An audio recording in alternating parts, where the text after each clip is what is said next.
కేసీఆర్ ప్రచారానికి వచ్చే ముందు బస్సు యాత్ర అన్నది మిర్యాలగూడ నుంచి స్టార్ట్ చేశారు. అంటే నల్గొండ లోక్సభ నియోజకవర్గం నుంచి స్టార్ట్ చేశారు.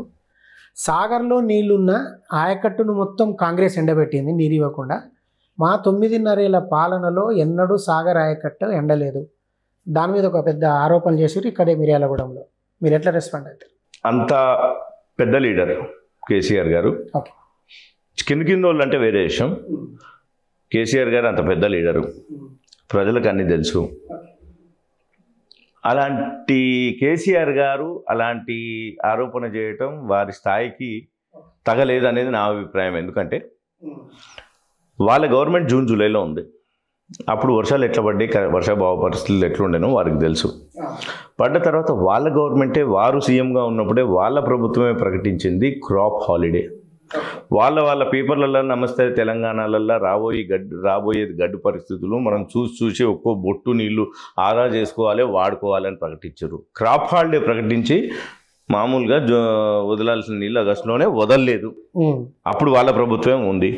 అప్పుడే వదలని ఏది వర్షాకాలం జస్ట్ అయిపోయిన వర్షాకాలంలోనే వదలాల్సిన కెనాల్ కూడా వదలలేదు. ఆ తర్వాత సమ్మర్లో ఎట్లా ఎక్స్పెక్ట్ చేస్తారు? నెంబర్ 1. నెంబర్ 2, ప్రతి మీటింగ్లో జయారెడ్డి గారు చెప్తూనే ఉన్నారు, మీకు గుర్తుందో లేదు, వర్షాభావ పరిస్థితులు ఉన్నప్పుడు వాళ్ళు కూడా వాళ్ళు అధికారంలో ఉన్నప్పుడు 18 సార్లు వదలాలి నీళ్లు, 6 సార్లు వదలనే లేదు పరిస్థితులు అనుకూలించక.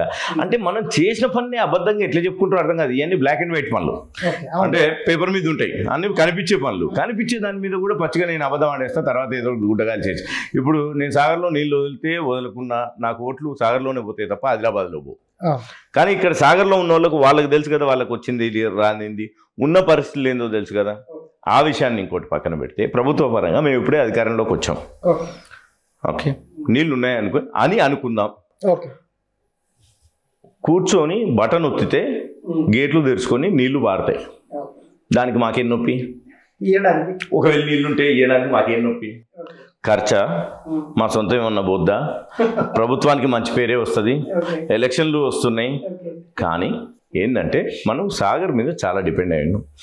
ఒకప్పుడు ఈ చుట్టుపక్కల ఇవి కూడా డ్రింకింగ్ వాటర్ కూడా డిపెండెంట్ కాదు. ఈరోజు హైదరాబాద్ డిపెండెంట్. ఈ చుట్టుపక్కల చెరువులన్నీ నింపుతాం, ఇక్కడికన్నా డ్రింకింగ్ వాటర్. ఎప్పుడైనా ఏ డ్యామ్ అయినా ఏదైనా నీరు నుంచి ఫస్ట్ మామూలుగా ప్రభుత్వ పరంగా కానీ ఏదైనా చూసేసి ఫస్ట్ తాగునీరు, తర్వాతే సాగునీరు వస్తుంది. కానీ ఈరోజు ఎట్లా ఉన్నది, ఎండలు ఎట్లున్నాయి, పరిస్థితులు ఎట్లున్నాయి మీరు చూసా. ఒక్కొక్క చెరువులు ఇంత ఎండిపోయి కూడా నేను చూడలేదు. ఆ పరిస్థితులలో అంతో ఇంతో మనం స్పేర్కి కూడా పెట్టుకుంటాం, ఎమర్జెన్సీకి కూడా పెట్టుకుంటాం. అది ఒకవేళ నిజంగా గేటు బటన్ వస్తే లేచి నీళ్లు పోయేదానికి దీంట్లో ప్రజలు గ్రహించాల్సిందిగా మనం ఆలోచించాల్సి. కానీ సింపుల్ థింగ్, నాదేం పోయింది? ఉంటే నీళ్ళు ఇవ్వడానికి ఎండబెడితే నాకేం వచ్చింది? ఓకే, ఆ విషయం ప్రజలకు కూడా తెలుసు కదా. సింపుల్గా ఉంటే ఎందుకు ఇయ్యరు అనే విషయం వాళ్ళకి తెలియదా? ఉంటే దాచిపెట్టుకుని మేము ఏం చేసుకుంటాం? ఏమైనా మా ఇంటికి వాడుకుంటామా? అంతే కదండి. ఎవరికైనా ఎత్తి వాళ్ళకి ఎప్పుడైనా ఇవ్వాలైనా ఎప్పుడైనా వాళ్ళకి ప్రజలకు ఇవ్వాల్సిన నీళ్ళే కదా అవి. కాబట్టి ఆ మాత్రం విఘ్నత ఒకప్పుడు అంటే ఇట్లాంటివి చెప్పేస్తే టక్కుని నమ్మేసేటోళ్ళు ప్రజలు. వాళ్ళకి తెలుసు, వాళ్ళు అర్థం చేసుకుంటారు. క్రాప్ హాలిడే ప్రకటించి వాళ్ళు పోయినరండి. ఓకే, అయితే మనకు మిర్యాలగూడ వచ్చి సాగర్ గురించి మాట్లాడినట్టే ఒక టీవీ9లో కూర్చొని చేసిన ఇంటర్వ్యూలో కూడా కేసీఆర్ గారు అక్కడ ఇసుక బస్తాలు అడ్డం వేస్తే నీళ్ళు ఇచ్చే పరిస్థితి ఉండే కాళేశ్వరంలో, కావాలని బీఆర్ఎస్ని బ్లేమ్ చేస్తేందుకే కాంగ్రెస్ ఇట్లా చేసిందని కామెంట్ చేసి. నేను కేసీఆర్ గారు అన్నా, ఎందుకంటే చూడండి ఆయన మనకంటే వయసులో పెద్ద వ్యక్తి. మా తండ్రి గారు ఆ ఏజ్ గ్రూప్ కాంటెంపరీ రాజకీయ నాయకులు. కానీ టీఆర్ఎస్ ప్రభుత్వం అని మాట్లాడతా. ఎంత సిల్లీ ఆరోపణలు అంటాయి. మిగిలిన వాళ్ళు అందరూ కూడా అదే అన్నారు కదా. ఇప్పుడు దాంట్లో కూడా ఇసుక బస్తాలు మాకెందుకండి? 2 నెలల ముందు కూలిపోయింది. ఇసుక బస్తాలు వాళ్ళే అడ్డం వేసేది ఉండే కదా. ఇదంటే జోక్. కొన్నిసార్లు అట్లా మాట్లాడితే కూడా అయిపోయింది. పొరపాటు మానవ తప్పిదమా, టెక్నికల్ తప్పిదమా, లేకపోతే తలరాతనా అనేది పక్కన పెడదాం. ఇప్పుడు కూడా ప్రజల్ని తప్పుదో పట్టిద్దామంటే ఏంది? కేసీఆర్ అంటే ఇప్పుడు కక్ష చేసుకోవాలంటే 100 ఉంటాయి. అంటే దాంట్లో నీళ్ళను వదిలేసి నీళ్ళని ఖాళీ చేసింది ఎవరు? నిన్న ఒక నివేదిక వచ్చింది, మీరు చూసిండ్రో లేదో, సెంట్రల్ సంస్థ నుంచి. సార్ ఇక్కడ ఇంజనీర్లే ఇచ్చిన ఇది. అప్పుడు ఖాళీ చేయాలి టైంకి, లేకపోతే ఇంకొంచెం అన్న ఆగేది. కాకపోతే ఇవాళ కాకపోతే రేపు, అంతే తప్ప అంతకు మించి ఏం లేదు. అంటే 24 పిల్లలలో 2 విరిగిపోయినాయి, 48 ఇది అయిపోయినాయి. అదే హాస్యాస్పదం మరీ జోక్గా. సాగర్లో కూడా కాలేదు, అక్కడ కాలేదు, అయ్యిందా సాగర్లో ఏదైంది? అయినా ఏదైంది అనేది ప్రధానికి మోకాలికి బోడిగుండుకు కూడా మనం లింక్ పెట్టలేము. ఆడ ఏమైందో ప్రజలకు చాలా క్లియర్గా అర్థమైంది. ఇంకా ముందుకు పోతే ఇప్పుడు సమగ్రంగా దాన్ని చూస్తున్నారు. మొత్తం వచ్చిన తర్వాత చూస్తారు జనాలు. దాంట్లో ఎవరు ఇన్వాల్వ్ అయ్యేది.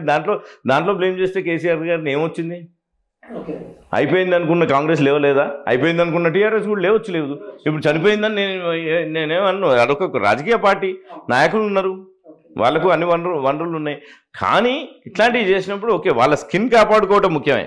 కానీ మరీ ఇంత సిల్లి ఆరోపణ కూడా చేయకూడదు. దాంట్లో పొరపాట్లు జరిగినాయనే ఈ రోజు కాదు, ఆ రోజు నుంచి కట్టే టైం నుంచి కూడా ఇంజనీర్లు ఇది కరెక్ట్ కాదు అని మాట్లాడుతున్నారు. చెప్పిందే జరిగింది. కాబట్టి అంటే మీ నియోజకవర్గం అంటే అసెంబ్లీ నియోజకవర్గం నాగార్జున సాగర్ సంబంధించి నేను జగదీష్ రెడ్డి గారిని కూడా ఇంటర్వ్యూ చేసిన. ఆ ఇంటర్వ్యూలో ఒక ప్రశ్నకు ఆయన సమాధానం చెప్తూ, జానారెడ్డి గారు అన్ని సంవత్సరాలు ఆ నియోజకవర్గంలో పాలించిన, మంత్రిగా ఉన్నా, ఎమ్మెల్యేగా ఉన్నా, రాజవరం అనే ఒక ఫస్ట్ మేజర్కే టైల్ ఎండ్కి నీళ్ళు లేకపోయారు, మేము మాత్రమే ఇచ్చినాము, జానారెడ్డి సక్సెస్ అయింది ఎక్కడ అన్న ఒక క్వశ్చన్ లేవదీసిరు ఆయన. ఎప్పుడు ఏ మీటింగ్లో? నా ఇంటర్వ్యూలో చెప్పారనమాట. ఓకే, అది ఆల్రెడీ పబ్లిష్డ్. అది తప్పండి. అన్ని మేము చేసిన పనులే. అప్పుడు అవి కొంచెం అప్లాండ్ ఈ ఇష్యూ ఉండటం వల్ల మన టైంలోనే ఇచ్చాము. ఆ తర్వాత వాళ్ళు ఇచ్చిండ్రు. మా నియోజకవర్గంలో వాళ్ళు 1 ఎకరాకు కూడా వాళ్ళు ఎక్స్ట్రా చేసింది లేదు, అసలు ఏది చేసింది లేదు. ఎందుకంటే కూడా దానికి ఒక ముఖ్య కారణం ఉంది. ఉంటేనన్నా చేస్తుండే. మా నియోజకవర్గంలో జానారెడ్డి గారు ఏ ఒక్క పని వదిలిపెట్టకుండా మొత్తం చేసి పెట్టారు. అట్లని మనుషులు మీ అవసరాలు నా అవసరాలు ఈరోజు ఏ తీరు పెరుగుతాయి తీరు, కానీ సాగులోకి రావాల్సిన ప్రతి ఒక్కటి ఈరోజు మళ్ళా చెప్తున్నా, నెల్లకల్లు పథకం అనేది కూడా ప్రజల నుంచి కూడా లేదు. ఏది ఆ డిమాండ్ కానీ ఆలోచన కానీ జానారెడ్డి గారు ఆయన సొంత ఆలోచనతోనే మనం ఈ ప్రాంతానికి కూడా ఇది చేయొచ్చు సో అనే దీంతో ఆయన స్టార్ట్ చేసి ఆ తర్వాత ఫారెస్ట్ సమస్యలు వచ్చింది. దానికి అది టైగర్ దీంట్లోకి వస్తుంది. సో అసలు అప్పుడే కొబ్బరికాయ అయిపోయేది.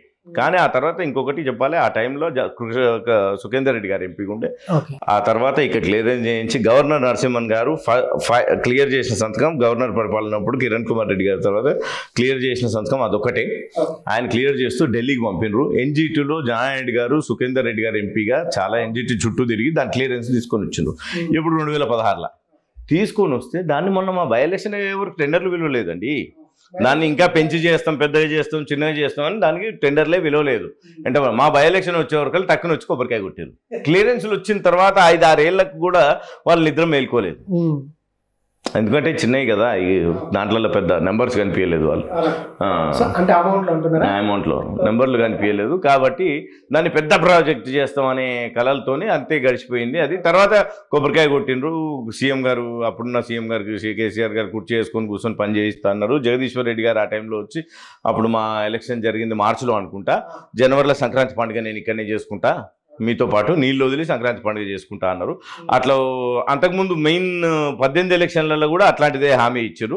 18 ఎలక్షన్ జరిగింది ఇది కాబట్టి మళ్ళీ దసరానో ఉగాదో ఏదో చేసుకుంటామని సుఖేందర్ రెడ్డి గారు జగదీశ్వర్ రెడ్డి గారునే ముందు ఒకసారి మాట ఇచ్చారు.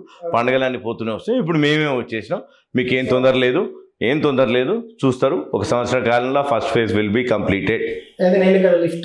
Yes. So Nagarjuna Sagar assembly నియోజకవర్గ ప్రజలకు ఇస్తున్న హామీ మీరు అది. ఎస్.